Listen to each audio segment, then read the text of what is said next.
Thank you, Ellen. Thank you, Mr. Matim. We will be part of the podium discussion as well. And I think it's a great opportunity to have this podium discussion right now, to have a look back to Glasgow, to climate conferences. We heard practical examples like you showed of what's actually happening on the ground. And we had a church perspective, what can church and faith-based organizations do? And we will have now a short discussion about looking back to Glasgow, the UN climate conference, and then looking forward, what can actually churches and politics do? What kind of politics do we need? How can civil society get involved? And Margaret Obaga will also be part of this podium discussion. She has been with us in the morning for devotion. And I loved her comment in the chat saying that it was an excellent presentation and she would love to get your contact and get connected. And I think this is what actually such a podium discussion should be about, and a day like today's seminar to connect people, to connect initiatives. I'm not sure if Kulekani Mapwaza is with us already. Maybe you can come to us to the podium discussion. Can you hear me? Yes, I can hear you. Fantastic. Okay. Kulekani has been part of the delegation from the Lutheran World Federations to the UN climate conferences. And we met at COP24 and 23 several years ago, but he has been in Glasgow as well. He comes from South Africa, is a youth delegate, is very much involved in his church, especially in the topic of climate justice and environment. Kulekani, as I already said, you have been to Glasgow to the last UN climate conference. In the morning, we heard that there have not been so many people from Africa because of issues with the visa and the pandemic, but you have actually been there in Glasgow, if I'm well informed. It would be fantastic if you could give a brief summary about what has happened there, what are the results, and how do you see these results coming from your perspective, coming from South Africa? Thank you very much, Helena, and greetings to everyone. As she has said, I'm Kulekani Mapwaza from South Africa. I'm a member and the coordinator of the climate change project in my church, the Evangelical Lutheran Church in Southern Africa. And also, I'm also a council member in the LWF. Thank you so much for the invitation. Yes, I did attend COP26, the UN Climate Change Conference last year. But unfortunately, I was not there in person. But I did obviously attend other COPs, and last year's COP was an important COP for various reasons. And one of them was the completion of the Paris Agreement. So we have this international climate change sort of legal framework, which actually guides the members of the UNFCCC, a UN institution or UN convention to deal with issues of climate change. So the Paris Agreement is a framework to implement the plans on climate change. So COP26 was an important one to complete that the Paris Agreement, and it was indeed completed. It was also an important conference because of issues such as gender justice and issues such as intergenerational justice, and also issues of trade and also issues of finances. Those issues were discussed at COP26, and they were very important one because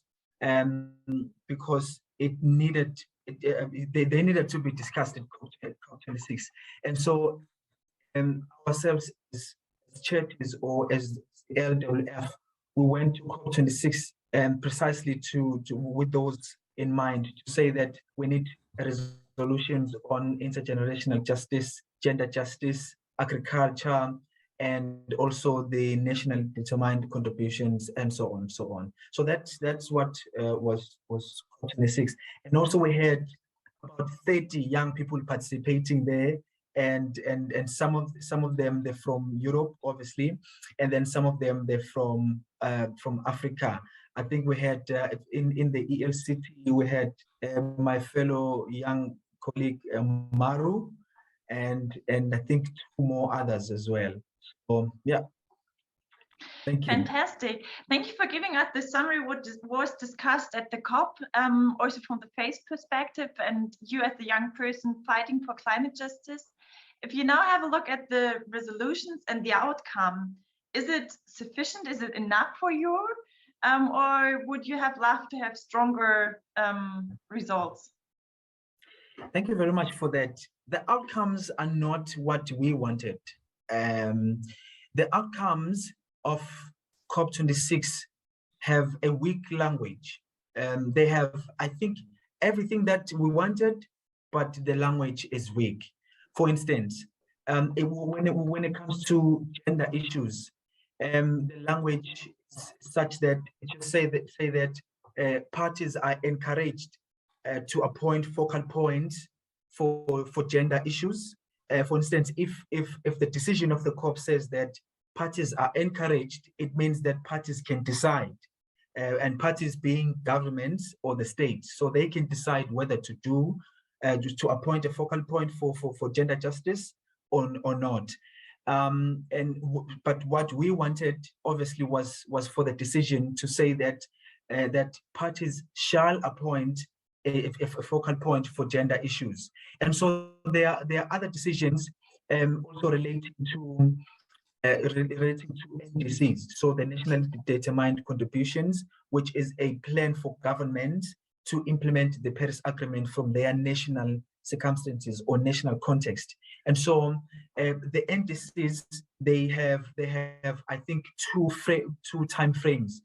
Some NDCs are a 5-year time frame. Some NDCs are a 10-year time frame. And so there is also issues of accountability. How do we then make sure that the parties or the government are accountable?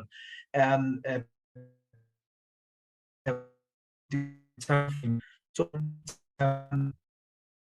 this decision was not really decisive on that.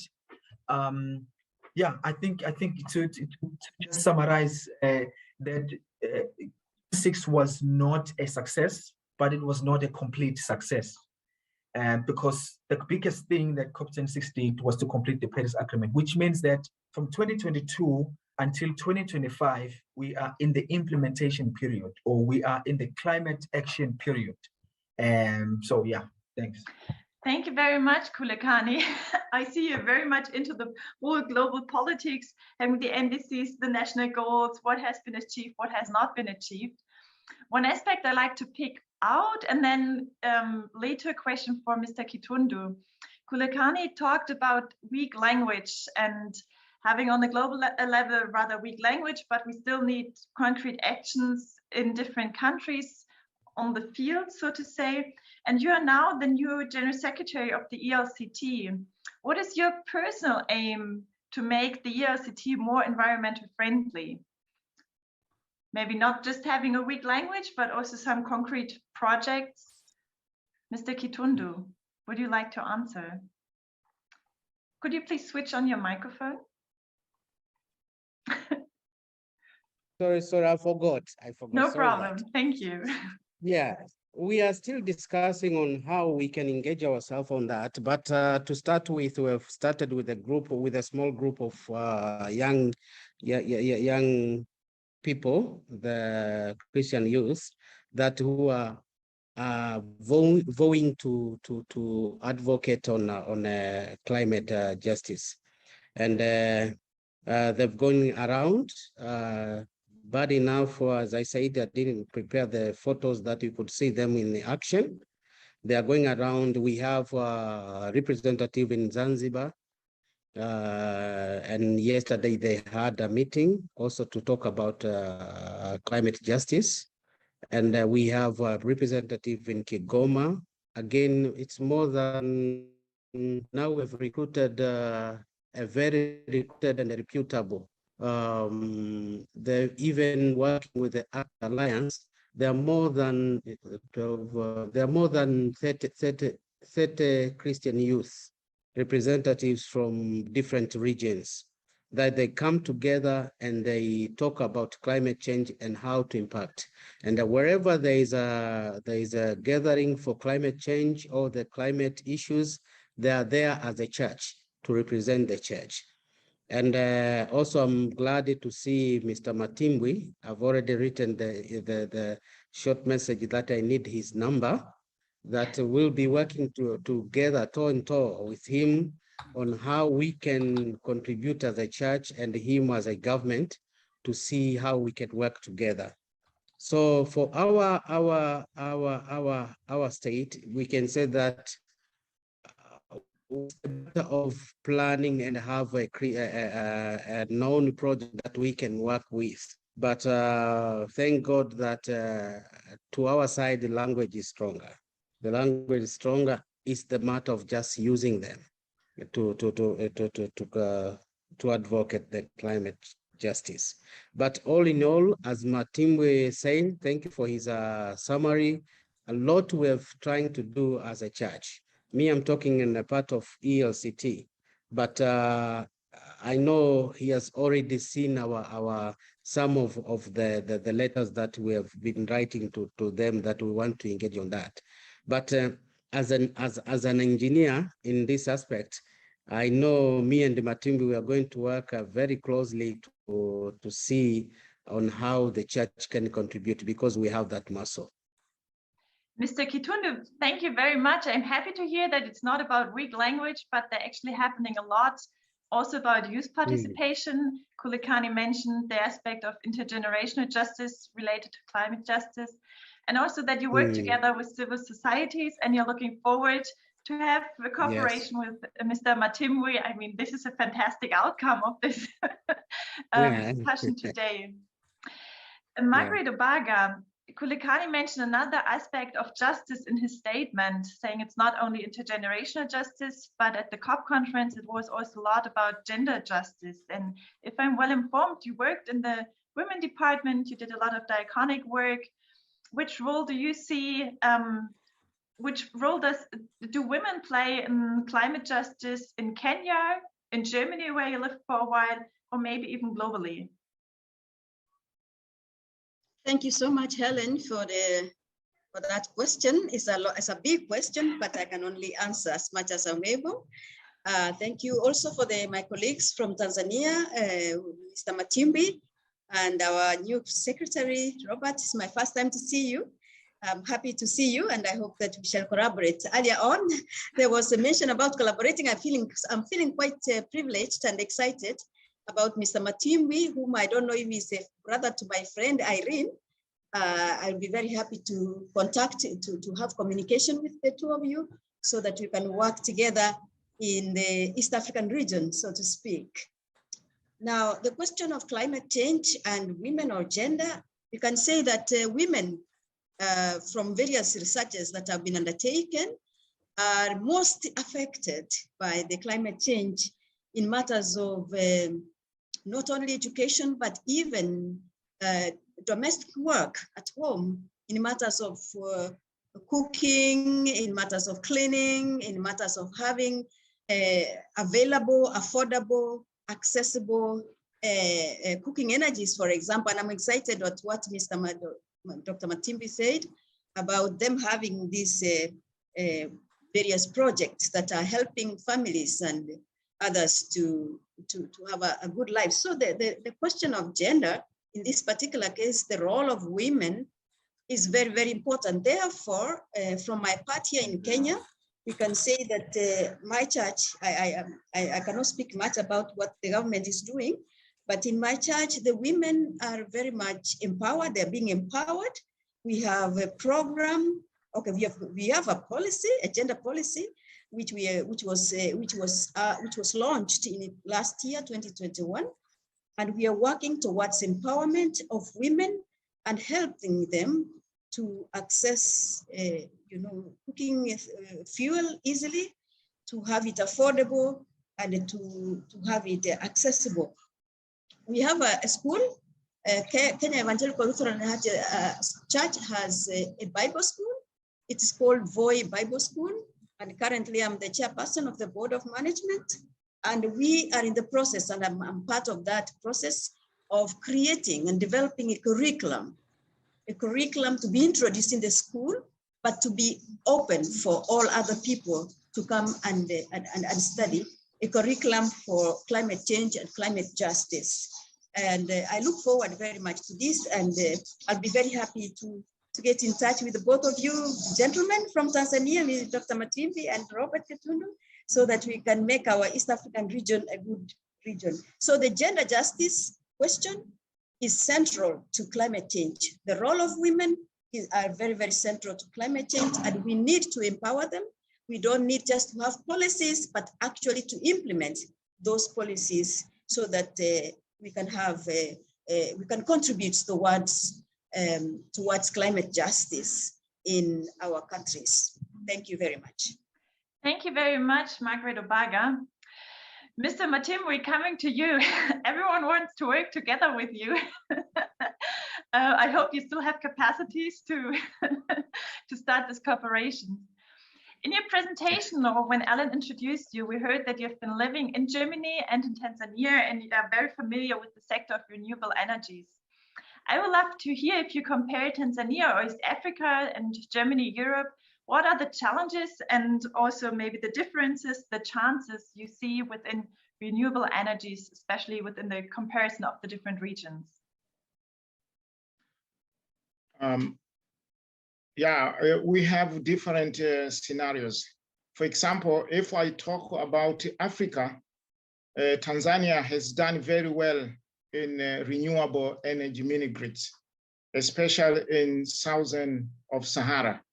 Tanzania now has 120 off-grid renewable energy mini-grids in operations. And no country in Southern Sahara has done this. And you can see the figures I showed you, how renewable energy has contributed to electrification. But now comparing with other countries like, I can talk about Germany because I lived there and I know a lot of politics, energy politics in Germany. Yeah, it's a challenge. We had a challenge on the political will. This is a very big thing. The former regimes did not consider renewable energy. I think for some reasons, I don't know. But you see, even we did not have targets. 1.1 gigawatt that I told you is the first biggest target in our country. That shows that the current regime run by a woman president has really has an ambitions. That's why it has set this target, and the government is supporting now private sector to develop renewables. Thank you very much. Thank you very much. Another question to you, Matim, because this podium discussion is also about politics. And if you compare Tanzania and German politics, what needs to be changed within politics actually to be able to achieve this climate justice or the environmental goals? Yeah, what has to be changed in Tanzania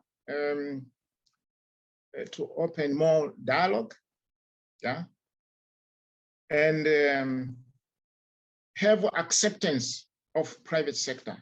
I'm sorry to tell you that in the last 5 years, we had no good environment for private sector to do investment here. Even we were thinking that the renewable sector was going to die because we met a lot of hurdles that pulled back people who wanted to invest in renewable energy. But now, from this regime, now we see renewable energy is welcome. The government is announcing now a lot of tenders, yeah, in renewable energy, and it is really encouraging renewable. Even it is giving incentives to private sector to enable them to develop renewable energy technologies here in Tanzania. So we can say that now we are seeing very good political environment in the sector of renewable energy. Mr. Kitundu, you're already raising the hand. Fantastic. Maybe within your statement, you can also relate to Mr. Matimwi's statement, we need more dialogue and acceptance of the private sector. What can church do to cooperate more with civil society and the private sector? Yeah, actually, thank you for that. I wanted to add on that. You know, the biggest problem in our country is that we are running things with a political will. The one who is in chair or in the chair, he decides that for my regime, I'm going to concentrate on renewable energy, or for my regime, I'm going to concentrate on other aspects of the country. We really don't have. And as I said, I wrote a message to Mr. Matim with that we have to have our personal dialogue, that I'm coming from the same field. And I felt that by using the platform of my church, I thank God that our government also listen a lot about our church. It's listening, they have an ear for us. So I think it's the right position that we can use this this platform to talk with the government, that we have been affected a lot with the political will. Once we decided to do in a good way in renewable energy investments, but if the leader is not having that passion with that, you won't succeed. You won't succeed. But by using the platform of the church, I know the government will have time to listen and see the initiative of the church. And for me, as for now, I'm going to promise that we'll be having a very serious talk with Matimwi on how we can enter as a church and have this dialogue and really talk about the climate justice. But to add on that, also we are having a talk on the technology that we are using.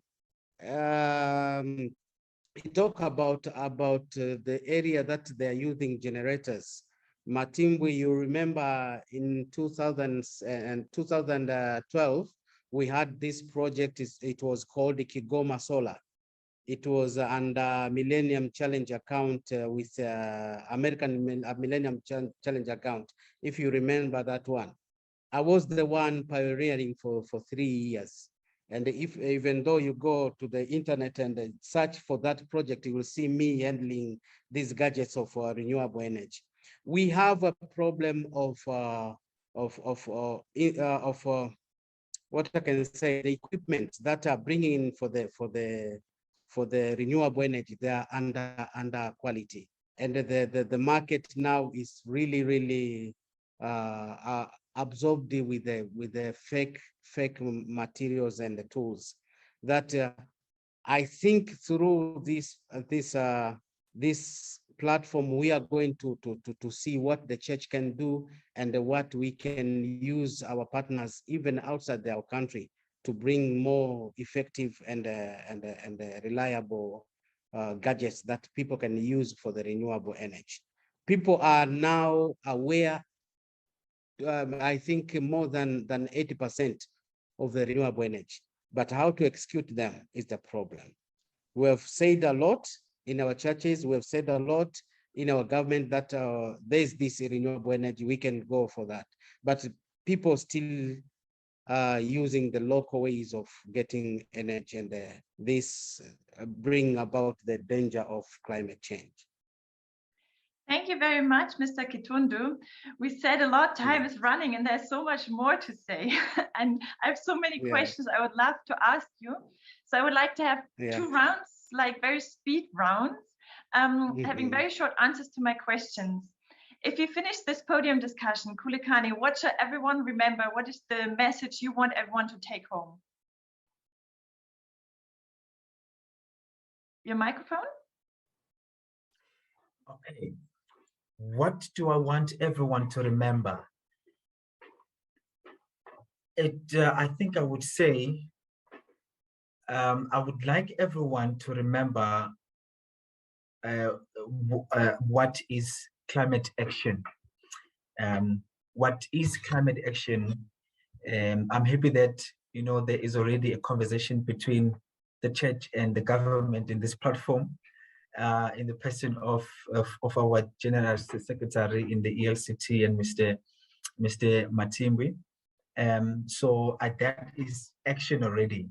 And you're talking about renewables, talking about doing renewables. So that is, you know, doing something that is environmentally friendly. So that is climate action. What climate action is not is to do meetings and talks and do dialogues, because that does not remove the greenhouse gases in our atmosphere. And if you see us campaigning, if you see us saying we need climate justice, and then would say that is action from us, it's not really action. You know, it is our ambition towards climate action. But what climate action is to do renewables, but also it is about doing adaptation activities, such as on agriculture. If as churches we can also do agriculture, that is our action on that. And there are also some very small activities that we can do which are environmentally friendly, and that is climate action. So I would like everyone to just remember that what is climate action, and then what can we do in our small spaces as well. So I hope I responded to that one very well. You Thanks. did. For Kulekani, we remember climate action. Margaret Obaga, what would you like us to remember? One key message. Your microphone? One key message for me is the what I'm doing now, that is education. I might as well say that sometimes people don't even know what we are talking about: climate change, climate justice. Those words are a bit distant. So that's why we want to work on creating awareness, and this curriculum that I was talking about, that we are going to work on, so that we can offer, you know, a certificate or a course for training in our school here. So creating awareness about climate change, and also offering training and education on this. Thank you. Mr. Kitundu, one key message everyone shall remember after this day. Your microphone again? Yes, yes. What I can say is that as the church, from the beginning, we were given a task of taking care of our environment. Once God finished creating man, he said that go and take care of this Eden. So as a church, we are supposed to take care of our environment. And also Jesus said that go into the world and make everyone being a follower. If we are the follower of Jesus himself, and Jesus himself is the one who made this earth, it means that we have to obey the order of the master. The order of the master is to take care of this land we are given. So the key message that I'm leaving to you is that the church is the sleeping giant. Once it awake, it can change a lot on the climate change. Thank you. Thank you very much, Mr. Kitundu. Mr. Matimwi, one final key message everyone shall remember. Yeah, thank you. It should be known that biomass cooking in Tanzania is the second agent in contributing to climate change in Tanzania after agriculture. So we should go home thinking that supporting people in Tanzania using biomass in cooking in a sustainable manner, this will help to reduce the escalation of climate change in Tanzania, of course, but the impact always goes worldwide. Thank you. Thank you very much, all four of you. My second question for the speed round, I won't ask because of time. You may answer in the chat something every one of us can do during this weekend to have a more sustainable, more environment-friendly lifestyle. We can answer this question in the chat, but I want to express my gratitude and my thanks to all of you for taking the time, for giving this inspiring messages, for giving reports from South Africa, from Tanzania, from Kenya, giving insights into your life and your work. Thank you very, very much. And I see a lot of applause in the and clapping hands here in the Zoom meeting. I hope you can hear it.